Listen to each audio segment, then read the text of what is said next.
पाठवले पण डिग्री आहे, एक नंबर काम चांगलं आहे. पण ज्या लोकांकडे MBBS चे डिग्री नसताना त्यांचे मोठाले दवाखाने आहेत आणि ते एकदम कमवता येतात, लुटता पण येत, पण इथं प्रॉपर इलाज होतोय सगळं. पण आपली परिस्थिती का का आपलं ठिकाण जे ते नाक्या तिकडं रोडला पाहिजे होतं, काय चुकलं, काय आपलं गणित ते समजत नाही. मी तिकडे एक नंबर आहे. एक मिनिट ऐका, मी हो. बाहेरच होतो 3 वर्ष. हो नाक्याच्या पलीकडे हो गजानन कॉलनी. असं आहे का? तेव्हा कसगाव नाक्याला आहे का? आवाज त्या कॉलनीत राहत होते. हो त्यांची दोन्ही मुलं मीच पाहत होतो. जे आज आमदार आहेत ना, माझ्या हातात मुले नाही, मुलांचे मुले बी पाहिले, मुलांची मुलंही पाहिली. जुने MBBS आहेत ना, आणि रिझल्ट पण चांगला आहे.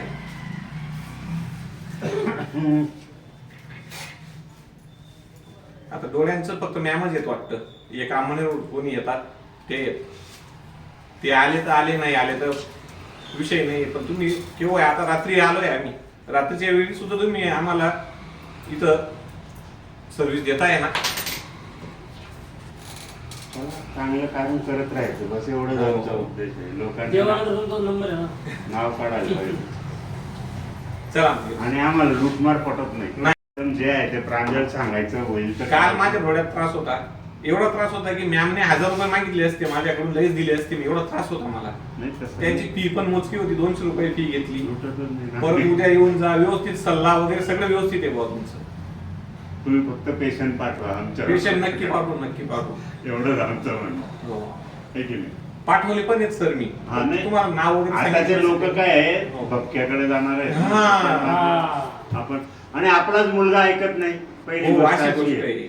माझ्या 2-3 पिढ्या मी पाहिल्या आहेत पारोळ्यातल्या, हो पण त्यांची मुलांची मुलं माझ्याकडे येतच नाही. हो पा जो बाप सांगायचा मुलगा आजारी पडायचा तर पहा डॉक्टर गावाला चाललंय, 4 दिवस तुला काही दवा मिळणार नाही, मग काही खायचं नाही, तेलकट आंबट थंड असे सांगणारे मुलं, त्यांची मुलांची मुलं माझ्याकडे नाही येत. आता तुम्ही कुठल्याही हॉस्पिटलला जा, डायरियाचे पेशंट 4-5 दिवस त्यांनी ऍडमिट करायलाच पाहिजे, लुटमार झालीच पाहिजे. डायरिया म्हणजे एकदम मोठा आजार आहे असं दर्शवून चालले, एवढी लुटमार चालू आहे बाहेर. इथं आलं सवय लावून देता, इथं गोड्या लिहिल्या, ऍडमिट हा विषयच नाही डायरेक्ट. आणि रिझल्ट म्हणजे रिझल्ट अजून प्रॉपर. सकाळी आला संध्याकाळी घरी, हो. ऍडमिटचा संबंधच नाही ठेवला. माझा स्वतःचा अनुभव बोलतोय. आयुष्यभर तेच काम केलं. हो. ऍडमिट ऍडमिट केलंच नाही. फारच इमर्जन्सी वा रात्रभर ठेवावं लागेल त्यालाच ठेवलंय. हे बी एखादा पेशंट. आणि एक नाही ना पा अरुण तू येत ना आपला गाव ना, तेच की मुलगी म्हणजे डायरेक्ट एवढा डायरिया बेकार होता, संडासवरच्या खांद्यावर डायरेक्ट पुरा भर झाला होता. आधी आणा सलाईन लई घर घ्या क्लिअर, ऍडमिट नाही. लोटन फौजीना मुलगी वळता, लोटन फौजी आहेत ते आमच्या गावाचे, त्यांना पाठवलं होतं मी इथं. तसाच रिझल्ट. आणि बाहेर डॉक्टर आहेत, एवढी लुटमार चालू आहे की ऍडमिट रिझल्ट बद्दल नाही सर, ऍडमिट नाही. 4-5 दिवस मॅडम, 4-5 दिवस सोडत नाही, डिस्चार्ज देत नाही, एवढी लुटमार चालू आहे बाहेर. पण चांगला दवाखाना आहे कोपऱ्यात, इथं गर्दी नाही, आणि तिथं लुटमारच्या ठिकाणी गर्दी, अशी लोक आहे. आता काय करतात कोण समजायली त्यातले, खूप समजायला तुमले अनुभव आहेत म्हणून हो.